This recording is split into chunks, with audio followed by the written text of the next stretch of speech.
Hey, what's up guys? This is Brad with Spite Fitness, and today is a deadlift day. It is Wednesday. Gonna go over, get after it, and try to get into some work. Recently changed the program a little bit, so I'm off of kind of that strict powerlifting type thing and really just doing kind of an extended hypertrophy block. So really focusing on a lot more volume through the week, trying to essentially hit pretty much everything twice a week, probably except for deadlifts. I don't think I'm gonna hit deadlifts twice a week, but I'm gonna try to get some decent volume in for it. And then the rest of the week I gotta kind of taper off because I gotta go ahead and check that block for the Army and knock out a PT test. So that's push-ups, sit-ups, and a 2-mile run. So end of the week I'll probably taper off and take it easy because beginning of next week you gotta roll right into that PT test. And I wanna make sure I have fresh legs so I can hit that run in an acceptable time. Anyway, I'm gonna finish gathering my things together. Gonna move over there. I think we're gonna play maybe with some band deadlift today, and we'll talk about some setup and some, you know, some technique and approach to doing some bands. We'll talk about a couple different ways you could do that. So, should be interesting, and we'll get after it. So, gonna get some water, and we're gonna move over there, and I'll see you when we get there. All right, made it over to the gym.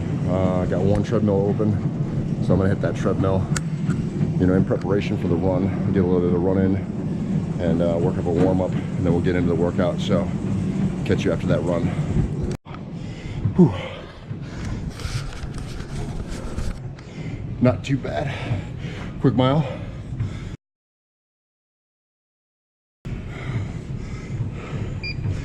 Hope you saw it. Hit a mile, just over 8 minutes. Pretty good. Getting a lot easier. But move over into deadlifts, quick bathroom break, then we'll get into it. Here we go. All right, warm-up run complete. So now what I want to do is do some band work. So I have a heavier green band, so to do the whole band would be a little bit tough. So I'm gonna kind of just do a setup and basically just kind of resist against one side of the band, and you'll see what I mean here in a second. But the reason why I'm doing this is just to throw a little bit of variation to the workout and just kind of keep things fresh. So that's good for the kind of mental game. And then also the band resistance is good because they refer to it as accommodating resistance. So in other words, the further I stretch the band, the more resistance that I get. And so it's a really great way of working the top end of the deadlift in case you have some lockout issues. Additionally, you know, if you train at home or something like that, and maybe you don't have an abundance of weight, you know, throwing some extra band weight on is a really kind of great and inexpensive way of adding additional resistance if you don't actually have the weight. So if you've only got, like, you know, 3 or 4 you know, 45s per side, you know, for example, and kind of saving up your money to buy more, you know, a band or a set of bands is not that expensive, and it's a really great way that you can add some additional resistance on. So something to consider. So I'll go through a couple different setups of ways that you can set up bands and get some benefit out of it, so you guys can see that and maybe utilize for your own purposes. So we'll get set up. Here we go. Okay, so I got it set up for, you know, for this setup. What I used is some heavier dumbbells. So I got 145s and I got 150s. Basically I just spread them out enough so that there's just kind of light tension on the band, right? Not super tight. And I just fed the bar in between the two layers, right? And so that's kind of what I was referring about, of only hitting one, you know, one band resistance. So essentially I'm gonna be resisting against that band, not both of them. This band is too thick to try to double up. I'd be getting a ton of resistance. So this way I get moderate resistance. You know, if I wanted to do more band resistance, I could do less weight. And it's just kind of a ratio that you got to play with. Obviously, the more band resistance that you get, the heavier it's going to be at the very top. So if you really feel like you need that extra emphasis for the top end portion of the deadlift, then you can use, you know, double band or, you know, additional or more band resistance at the top. Kind of play with it as you see fit. But that's kind of the beauty of the bands, is it's not really an exact science. So if you think, like, how do I set it up to get whatever, not an exact science, because, you know, maybe even the bands, you know, even through manufacturing, may not be 100% completely equal. And then obviously any discrepancy in how you set them up is going to cause variance in the resistance that you get. So it's kind of a inexact science. If you want to get an idea about how much band resistance that you have, if you get like a heavy enough like luggage scale, you can kind of use the luggage scale to get a feeling for what you're getting in terms of resistance. So just an idea for you guys to check out. I'll finish getting this set up and we'll start getting into the working sets.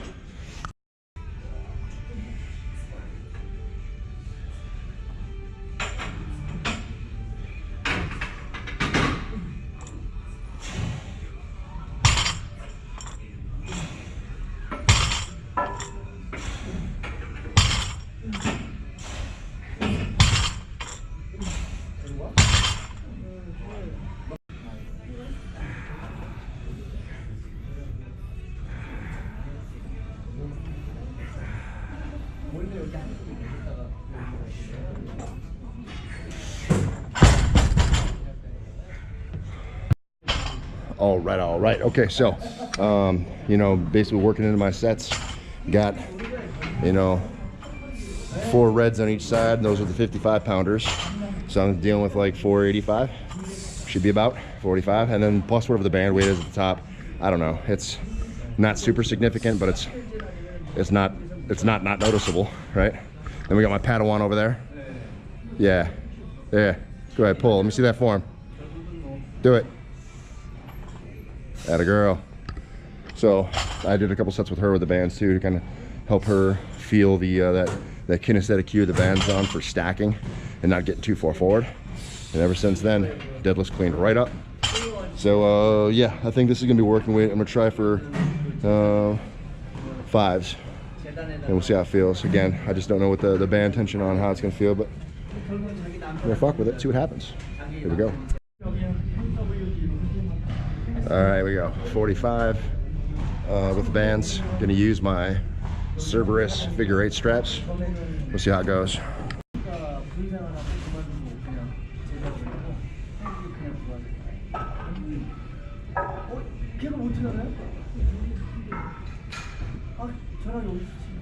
어쩐지 이상한 느낌이 좀 아시네. 준철이는 어때? 준철이 빨리 오라 그래. 아 그러세요? 아 세상.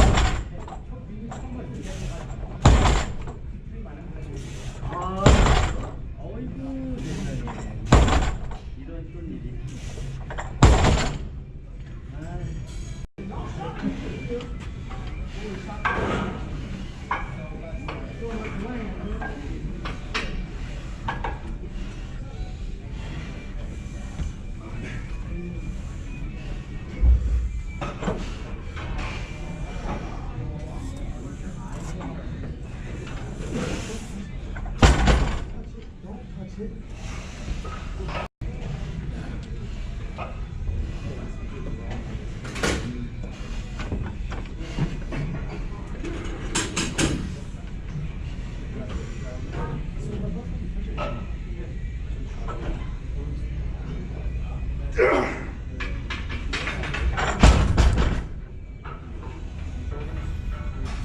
A little bit closer.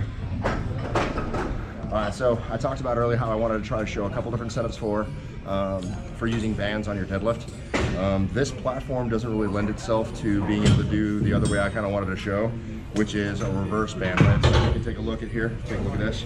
I have, you know, the weights are the arm set up here, and then I suspend the bar from the band, right? So as you can see, once I'm fully up, there's almost no tension on the band, right? So it's a way to get a little bit of overload. So you can be heavier, you can actually add more plates to the bottom, and the bands are gonna help you until you get up to the top. And then it's gonna be all you holding that weight. So it's a kind of another method to be able to overtrain or overstimulate that top end of the deadlift.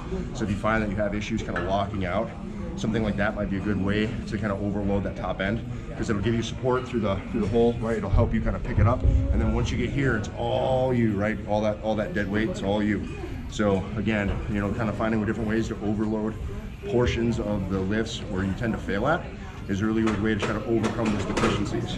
So if you have a power rack that's more conducive, where, as you can see, if I had plates on, plates would be hanging off, you know, onto the floor, onto this, you know, this contraption here, which I can't disconnect. So for my cases here, it doesn't really lend itself as a great example, but it's just kind of a demonstration to give you guys at home an idea of another way that you could use bands to kind of help your deadlift. So you can do it for resistance, or you can do it for like a little bit of help out of the bottom. Both ways kind of end up overloading the top, but by different means. So you can alternate one from another, and although you're getting this same overall effect, it's different stimulus. So just having those subtle variations is a really good way to increase your overall lift.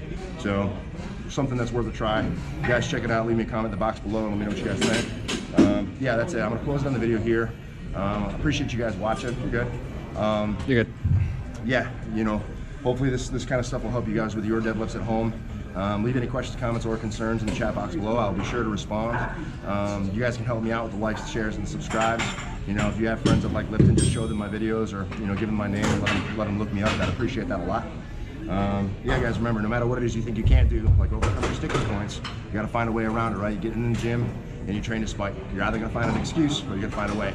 I appreciate you guys watching, and I will check you in the next one. Peace. Let's go. I'ma make a couple stacks, do exactly what I want to. Mix a couple tracks, get a lady that I'm drawn to. Turn up to the max, get me faded till I'm gone, dude. I do what I want, couldn't stop me if you wanted to. I just work hard, yeah, harder than the rest. Some people say I'm lucky, others saying that I'm